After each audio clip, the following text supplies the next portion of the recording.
આપણા સૌરાષ્ટ્રની એક પ્રખ્યાત કહેવત છે કે ઠાકર કરે ઈ ઠીક.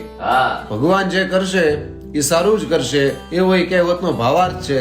અને વિશેષ કરીને ભરવાડ જ્ઞાતિના લોકો એ કહેવતનો વધારે ઉપયોગ કરે. કોઈ વ્યક્તિ જ્યારે મુશ્કેલીમાં હોય, એના ઉપર કોઈ સંકટ આવી પડ્યું હોય, ત્યારે સામેનો વ્યક્તિને આશ્વાસન દેતા આ કહેવતનો ઉપયોગ કરે કે ભાઈ ચિંતા કરમાં, ઠાકર કરે એ ઠીક. તો આ કહેવત તો બધાય સાંભળી જ હશે, પણ આ કહેવતનું આ સમાજમાં કઈ રીતે અવતરણ થયું, આ કહેવત આ સમાજમાં ક્યાંથી આવી, એ વિશે ખૂબ ઓછા લોકો જાણે છે.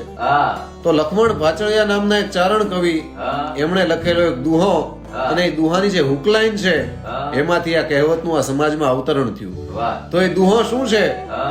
મનસુબા માનવ તણા ઈ તો બધા અઠીક. મનુષ્ય જે મનસુબા ઘડે છે, માણસ જે ધારણાઓ કરે છે, એ તો બધી ઠીકા ઠીક છે. મનસુબા માનવ તણા ઈ તો બધા અઠીક, માટે ભાંચળિયો લખમણ ભણે કે હવે ઠાકર કરે ઈ ઠીક. તો આ દુહાના ચોથા ચરણથી આ કહેવતનું આ સમાજમાં અવતરણ થયું. મનસુબા માનવ તણા ઈ તો બધા અઠીક, માટે ભાંચળિયો લખમણ ભણે કે હવે ઠાકર કરે ઈ ઠીક.